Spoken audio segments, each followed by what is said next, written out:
सतीश मुझसे 10 साल छोटा है।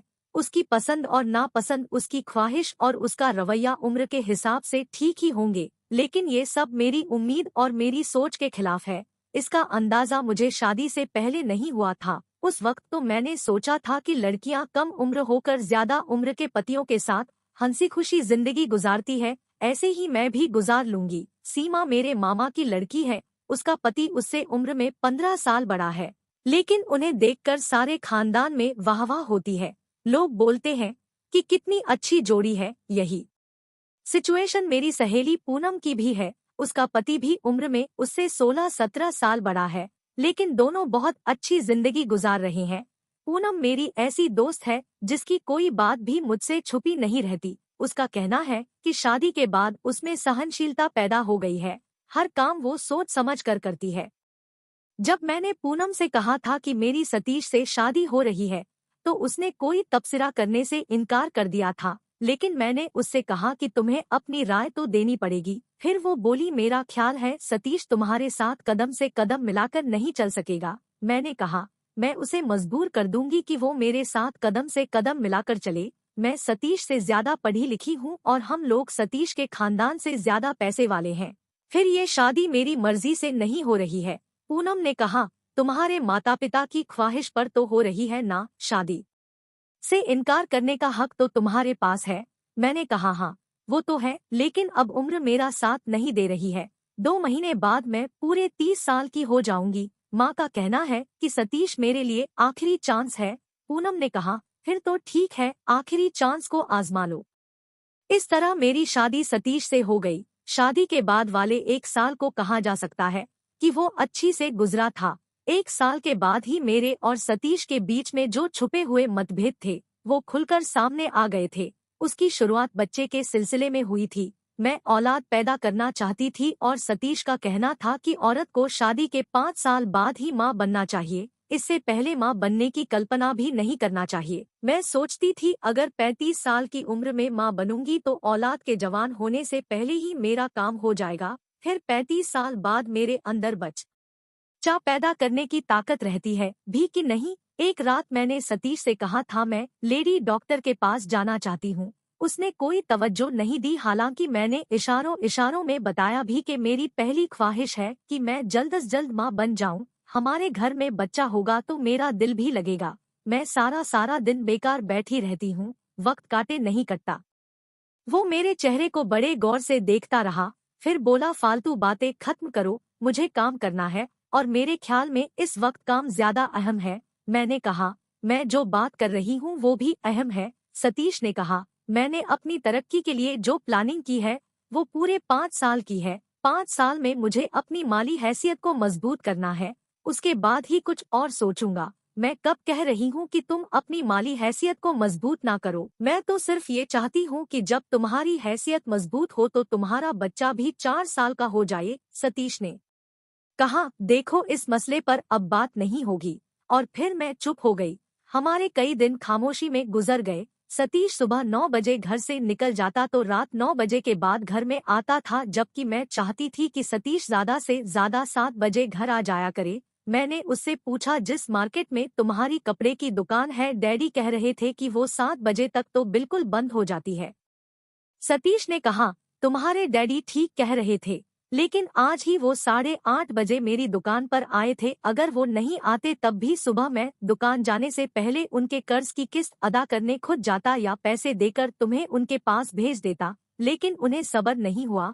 हालांकि किसी महीने मैंने नागा नहीं किया। मैंने कहा, डैडी और तुम्हारे मामले से मेरा क्या ताल्लुक है, मैं तो अपनी बात कर रही हूँ। मैं चाहती हूँ कि तुम 7:30 बजे घर आ जाया करो। सतीश ने कहा, और तुम्हें पता नहीं मैं क्या चाहता हूँ, मैं ज्यादा से ज्यादा पैसे कमाना चाहता हूँ। पैसे कमाने के लिए वक्त तो लगता ही है।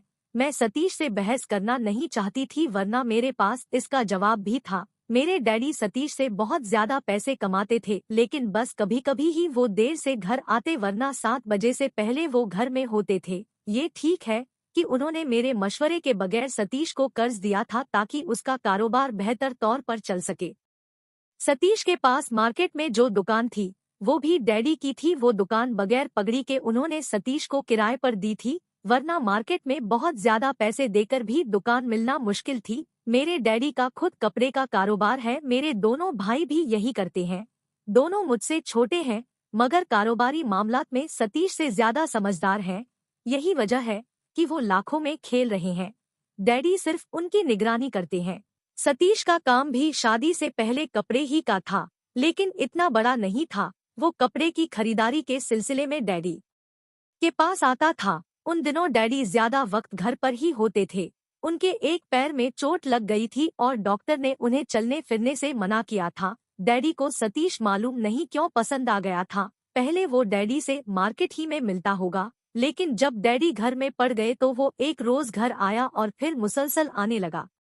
हफ्ते में एक चक्कर तो वो लगाता ही था। जब वो आता तो 1 घंटे से पहले नहीं जाता था। मैंने भी शादी से पहले उसे देखा था, बल्कि बार बार देखा था। जब नौकरानी किसी काम में लगी रहती तो मैं खुद चाय लेकर जाती थी। अगर मैं नहीं जाती तो मम्मी को चाय लेकर जाना पड़ता था। यही वजह है कि सतीश के 2-4 बार आने के बाद ही मम्मी की भी उससे मुलाकात हो गई थी। एक दिन मुझे पूनम के घर पार्टी में जाना था।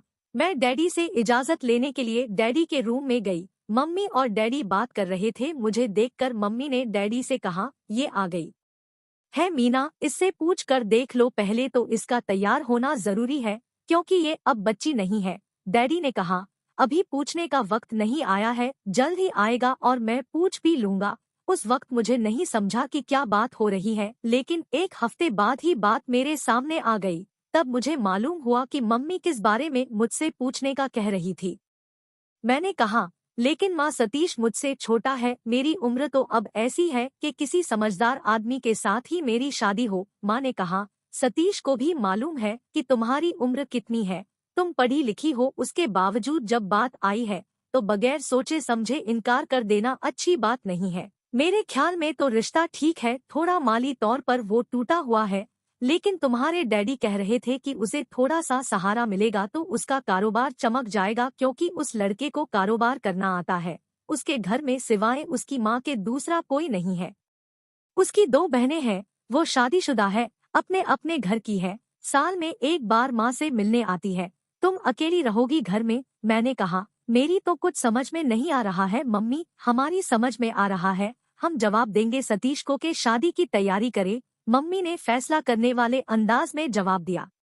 उस दिन मैं पूनम के घर गई थी। उसकी शादी हो गई थी और मैंने सोचा था कि वो मुझे बेहतर मशवरा दे सकेगी, लेकिन उसने जो कुछ कहा था वो मशवरा नहीं था। अगर पूनम कहती कि मैं शादी से साफ इनकार कर दूं तो शायद मैं ये भी कर देती, लेकिन ना उसने ऐसा कहा और ना मैंने ऐसा किया। फिर बहुत सादगी से मेरी शादी हो गई और मैं अपने घर से सतीश के घर आ गई। सतीश की माँ को मैं पसंद नहीं आई थी, लेकिन सतीश की जिद के आगे उन्होंने कुछ नहीं कहा था। शादी के बाद जब मैं उनके घर पहुंची तो उनकी बातचीत से मैंने अंदाजा लगाया कि वो नहीं चाहती थी कि मेरी शादी सतीश से हो। वो तो सतीश के लिए कम उम्र लड़की लाना चाहती थी। शादी के 1 महीने बाद ही सतीश ने अपना मकान फरोख्त कर दिया और हम लोग इस इलाके के एक मकान में आ गए जहां डैडी का मकान था। सतीश ने जो मकान लिया था उसकी हालत ठीक नहीं थी और इसमें 2 बेडरूम और 1 ड्राइंग रूम था, मगर ये मकान पहले वाले से बेहतर ही था और फिर फौरन ही उसकी मरम्मत का काम शुरू हो गया। उस मकान की मरम्मत और कंस्ट्रक्शन को देखकर मैंने अंदाजा लगा लिया कि सतीश का कारोबार चल निकला है। मेरी अपनी ख्वाहिश भी थी कि सतीश तरक्की करे, लेकिन बाद में उसने जब 5 साल की फैमिली प्लानिंग की बात की तो मुझे कुछ अजीब सा लगा था। मुझे बहुत जल्द मालूम हो गया था कि डैडी उसके कारोबार को बढ़ाने में माली मदद भी कर रहे हैं। कर्ज के तौर पर उन्होंने लंबी रकम सतीश को दी है। इस मामले में भी डैडी ने मुझसे मशविरा नहीं किया था। जब मैंने इस मामले में बात की तो उन्होंने ये कहकर बात टाल दी थी कि सतीश मार्केट में बैठा है, अगर मैं उसे कर्ज नहीं देता तो वो किसी और से भी ले सकता था। मार्केट की दुकान के सिलसिले में भी उनका कहना था कि उन्होंने जानबूझकर उससे पगड़ी की बात नहीं की थी। शादी की पहली सालगिरह तक बहुत सारी बातें मेरे सामने आ गई थी। मुझसे शादी करने की बात सतीश ने खुद की थी। डैडी ने उसके कारोबार के लिए रकम इसलिए दी थी कि डैडी खुद चाहते थे कि मेरी शादी सतीश से हो जाए। वो सोचते थे कि सतीश मुझे खुश रखेगा और कर्ज लेकर अपना कारोबार चमकाने की सूरत में वो डैडी के दबाव में भी रहेगा। मेरा ख्याल है डैडी गलत सोच रहे थे क्योंकि सतीश का रवैया मेरे साथ बिल्कुल रिवायती मर्दों जैसा था। और उसकी माँ क्योंकि मुझे पसंद नहीं करती थी इसलिए उनका रवैया भी अच्छा नहीं था। मैंने ये बात डैडी से भी की लेकिन उन्होंने कहा कि धीरे धीरे सब ठीक हो जाएगा। इन सारे हालात ने भी मुझे उकसाया था कि मैं जल्दी से माँ बन जाऊं तो उससे ना सिर्फ सतीश के बल्कि मेरी सास के रवैये में भी तब्दीली आ सकती है। सतीश बाप बन जाएगा तो उसके अंदर जो लड़कपन है वो खत्म होगा और बाप बन जाने के बाद वो दूसरी शादी के बारे में नहीं सोचेगा। फिर मेरी सास जब दादी बन जाएगी तो उन्हें बच्चे के हवाले से ही मुझसे थोड़ी बहुत मोहब्बत हो जाएगी, वो मेरा ज्यादा ख्याल करेगी। मगर औलाद पैदा करने का मामला ऐसा था कि मैं इस मामले में सिर्फ सतीश से बात कर सकती थी। इस बारे में ना मैं अपने माँ बाप से बात कर सकती थी और ना ही अपनी सास से। वैसे मैंने अपना चेकअप लेडी डॉक्टर से कराया था। बच्चा पैदा करने की सलाहियत मेरे अंदर थी, लेकिन सतीश इस बात पर अड़ गया था कि वो अभी बाप बनने के काबिल नहीं है। उसका कारोबार जब चमक जाएगा तो वो बगैर सोचे समझे बाप बन जाएगा। एक रात मैंने कहा, तुम्हारे कारोबार ने तो बहुत ज्यादा तरक्की कर ली है, एक बच्चे के खर्चे से कुछ ज्यादा फर्क नहीं पड़ेगा। सतीश ने कहा, ये बात तुम्हें मालूम है कि मेरे कारोबार में दूसरों का और सबसे ज्यादा तुम्हारे डैडी की रकम लगी हुई है। अगर मैं उस रकम को निकालता हूँ तो कारोबार बैठ जाएगा। मैंने कहा, तुम बात समझने की कोशिश करो सतीश, मैं माँ बनना चाहती हूँ ताकि किसी के जहन में ये बात ना आ जाए कि मैं बांझ हूँ। फिर औलाद के पैदा होने के बाद औरत ज्यादा सहनशील हो जाती है। सतीश ने कहा, बिना औलाद के भी तुम सहनशील हो इसलिए कि तुम्हारी शादी जवान होने के बाद नहीं बल्कि सहनशील होने के बाद हुई है। अब मैं भी पहले सहनशील होना चाहता हूँ, फिर बाप बनना चाहता हूँ और मुझे सहनशील होने में कम से कम 5 साल तो लगेंगे। मैंने कहा, अजीब मंतिक है तुम्हारी, मेरी समझ में नहीं आता कि तुम क्या चाहते हो। सतीश ने जवाब दिया, ठीक है तो फिर जब तुम्हारी समझ में आ जाए फिर बात करना। माँ कह रही थी कि तुम घर के कामकाज में ज्यादा दिलचस्पी नहीं लेती हो। मैंने कहा, ऐसी बात नहीं है, माँ को शिकायत का मौका मैं नहीं देती। फिर अगर उन्हें ऐसा लग रहा था तो वो मुझसे बात करती, उनका हुक्म मानना मैं अपना फर्ज समझती हूँ। सतीश ने कहा, माँ कह रही थी कि तुम बच्ची नहीं हो कि तुम्हें समझाया पढ़ाया जाए। सतीश की ये बात मुझे गुस्सा दिलाने के लिए काफी थी, लेकिन मैंने जब्त किया। फिर भी मैंने ये कह दिया, ये बात तो तुम्हारी माँ को शादी से पहले सोचना चाहिए थी। सतीश ने कहा, मैं तुम्हारी इस बात का जवाब दे सकता हूँ, लेकिन अभी वक्त नहीं है, अब सो जाओ। उस रात के बाद मैंने फैसला किया था कि बच्चे के मामले में सतीश से कोई बात करना ठीक नहीं, इसलिए खामोश होकर रह गई। ये उन दिनों की बात है जब एक सुबह हमारे घर में एक नौकरानी आई। मेरी सास ने उसका परिचय कराते हुए कहा कि ये शीला दीदी है और सुबह से शाम तक घर में रहेंगी और खाना पकाने के सिवा सारे काम करेंगी, कभी कभी एक खाना भी पका देंगी। लेकिन सतीश को मेरे सिवा किसी के हाथ का खाना पसंद नहीं आता। मैंने मेरी सास से कहा, हमारे घर में काम इतना कहाँ है कि नौकरानी रखी जाए। मेरी सास ने कहा, सिर्फ काम की बात नहीं, किसी का घर में होना भी जरूरी है। जब से तुम घर में आई हो मेरा कहीं आना जाना खत्म हो गया है। मेरी लड़कियां और मेरे मायके वाले हैं, सभी शिकायत करते हैं कि मैंने उनके घर आना छोड़ दिया है। मैं कहीं जाऊंगी तो शीला दीदी तुम्हारे पास घर में रहेंगी। शीला दीदी के आने के बाद मेरी सास अक्सर सुबह नाश्ते के बाद चली जाती तो फिर शाम से पहले घर नहीं आती थी। शीला दीदी की उम्र मेरी सास से कम नहीं थी। 2-4 दिन में मुझे अंदाजा हो गया कि शीला दीदी नरम मिजाज की एक अच्छी और समझदार औरत है। उनके आने के बाद मुझे भी बहुत आराम मिल गया था। वो रविवार का दिन था जब मैं अपने घर गई थी। मैंने रात ही में सतीश से कहा था कि मुझे मां की बहुत याद आ रही है, मैं शाम तक के लिए घर जाऊंगी। रविवार के दिन डैडी घर पर ही होते थे। मैं 2 महीने बाद घर पहुंची थी, इसलिए मुझे देखकर घरवाले बहुत खुश हो गए। दोपहर के खाने पर डैडी ने बताया कि 2 दिन पहले ही सतीश ने उनके कर्ज की आखिरी किस्त अदा कर दी है और अब उसका डैडी से और कर्ज लेने का इरादा नहीं है। मैंने डैडी से कहा, अगर वो कर्ज नहीं लेता है तो ना ले, आप क्यों उसे कर्ज देना चाहते हैं? डैडी ने जवाब दिया, बेटी वो मेरा दामाद है, मैं नहीं चाहता कि वो सूदखोरों में फंस जाए। पहले जो मैंने कर्ज दिया था वो भी बगैर किसी सूद के था। इस बार भी मैंने कहा था कि मैं बिना सूद के कर्ज दूंगा, मगर उसने साफ इनकार कर दिया। मुझे उसके इनकार की वजह समझ में नहीं आई। मैंने डैडी से कहा, छोड़ो डैडी, होगी कोई वजह, आपको ये मालूम करने की जरूरत भी नहीं है। रही दामाद वाली बात तो वो शायद अब आपका दामाद भी नहीं रहना चाहता। डैडी ने हैरत से मुझे देखते हुए कहा, ये क्या कह रही हो तुम? वो तो तुम्हारी बहुत तारीफ करता है। 2 दिन पहले ही वो कह रहा था कि जब से तुम्हारे कदम इस घर में आए हैं तो वो अपने पैरों पर खड़ा हो गया है। मैंने कहा, वो मुझसे तो कहते हैं कि वो अपनी माँ की दुआ की वजह से तरक्की कर रहे हैं और आजकल उनका रवैया भी ज्यादा ठीक नहीं है। पिछले 2 हफ्ते से तो हम अजनबी की तरह रहे हैं। अगर कोई काम की बात हो तो कर लेते हैं, वरना हमारे बीच कोई बात नहीं होती। हमारे घर में एक नौकरानी भी आ गई है, इसलिए घर का काम भी मेरे लिए बहुत थोड़ा ही रह गया है। डैडी ने कहा, ये सारी बातें मेरे लिए नहीं है, इस पर तो सतीश से बात हो सकती है। और भी बहुत सी बातें हैं डैडी, लेकिन आप सतीश से मेरे मसले पर बात ना ही करें तो बेहतर है। मैं अपने मामलात खुद ही ठीक कर लूंगी। एक बात और, अब आप उसके कारोबार के मामले में भी ज्यादा दिलचस्पी ना ले तो बेहतर है। वो कोई अनाड़ी नहीं है और अपना अच्छा बुरा समझ सकता है। डैडी के चले जाने के बाद मम्मी ने मुझसे पूछा, क्या तुम्हारी और सतीश की आपस में कुछ नाराजगी है? नाराजगी तो कोई नहीं मम्मी, लेकिन मालूम नहीं क्यों सतीश मेरी कोई बात नहीं सुनता। जिंदगी का एक अहम मामला है और वो उस पर भी तवज्जो नहीं देता। मुसलसल फैमिली प्लानिंग की बात करते रहता है। 5 साल से पहले बाप बनने के लिए तैयार नहीं है। मेरी माँ ने कहा, ये तो तुमने अच्छी खबर नहीं सुनाई। जवानी की औलाद ही तो जिंदगी का सरमाया होती है। तुम्हारे पास यही 5 साल है औलाद के लिए। सतीश आएगा तो मैं उससे बात करूंगी। तुम अपनी सास को भी भेजना, वरना तुम कहती हो तो मैं तुम्हारे घर आ जाती हूँ। मैंने माँ से कहा, नहीं मम्मी, अब आप किसी से कुछ नहीं कहेंगे। मैं सारे जतन कर चुकी हूँ, क्योंकि मैं खुद चाहती हूँ कि मेरे घर इन 3-4 सालों में 2-3 बच्चे हो जाएं।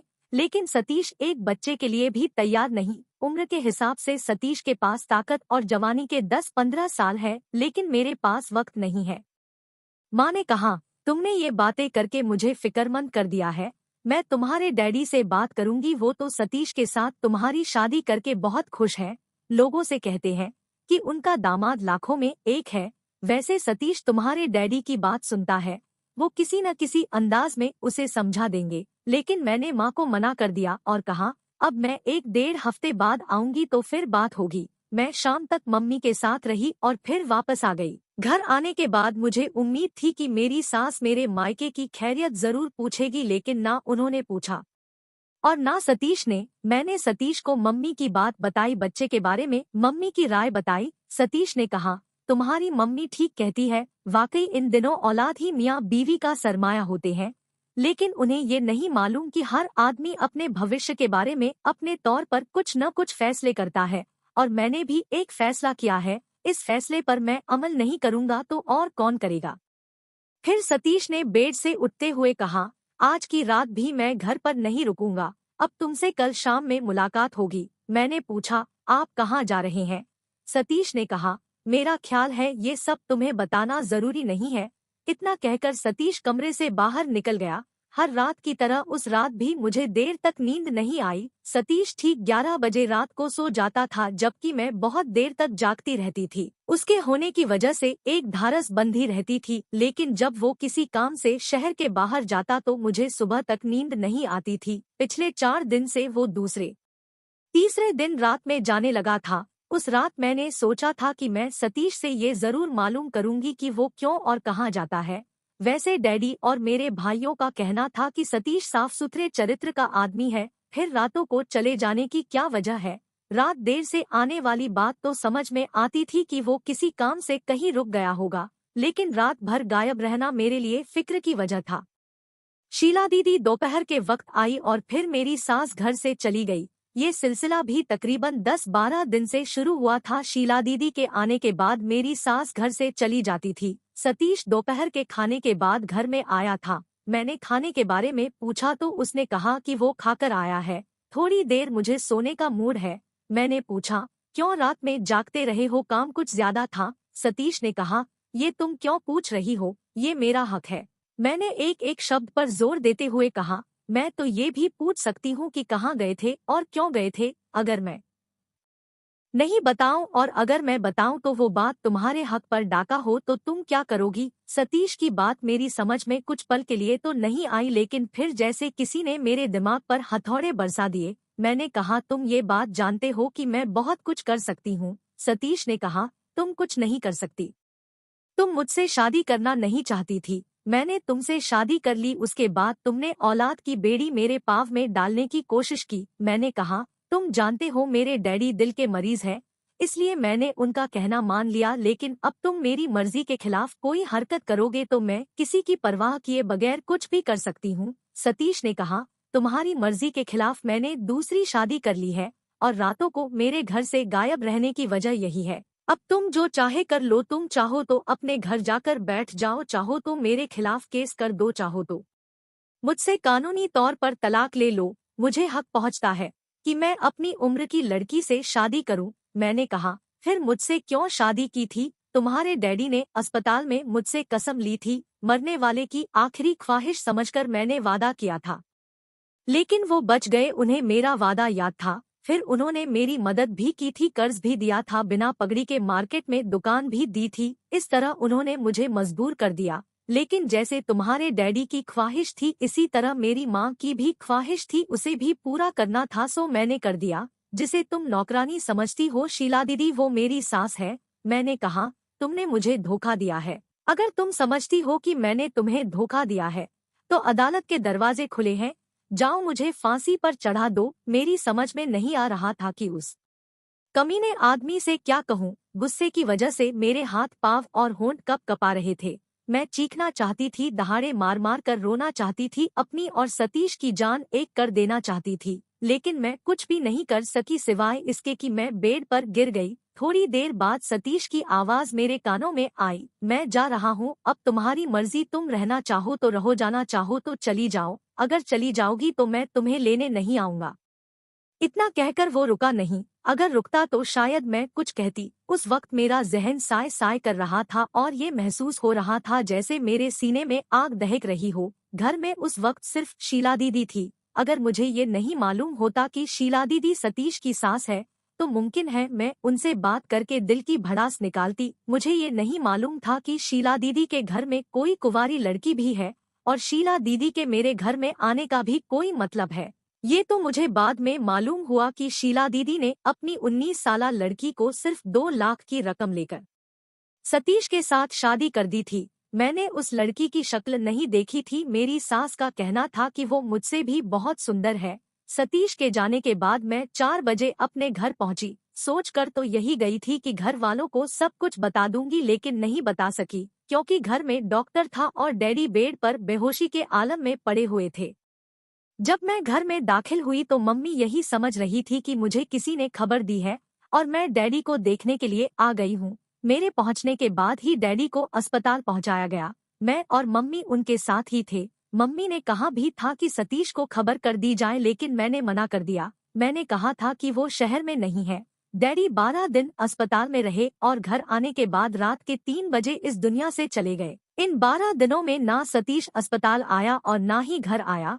मम्मी ने जब बहुत कहा कि सतीश को डैडी के मरने की खबर दी जाए तो मैंने कहा, सतीश से अब मेरा कोई रिश्ता नहीं है।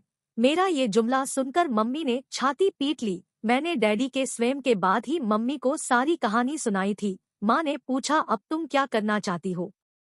मैं बहुत कुछ करना चाहती हूँ और कुछ भी नहीं करना चाहती। डैडी ने मेरी मर्जी के खिलाफ मेरी शादी कराई थी। अगर वो होते तो मैं उनसे बात करती। माँ ने कहा, मैं बैठी हूँ, भगवान तुम्हारे भाइयों को सलामत रखे, वो भी है, तू जो कहेगी वो हो जाएगा। मैंने कहा, बस मैं आपके घर में सुकून से रहना चाहती हूँ, तमाम उम्र बगैर किसी पति के साथ। मेरी माँ ने कहा, ये मेरा नहीं बेटी, तेरा घर है, लेकिन उस सांप का सर तो कुचल देना चाहिए। ये काम तो मैं भी कर सकती थी। दराज में रखा हुआ रिवाल्वर निकालकर सतीश को गोली मारना बहुत आसान था, लेकिन मैंने घर आने से पहले यही सोचा था कि मैं तो बर्बाद हो गई हूँ, उसका सुहाग क्यों उजाड़ूं। जो अभी अभी सतीश के ब्याह में आई है, उसके भी मेरी तरह हजारों अरमान होंगे।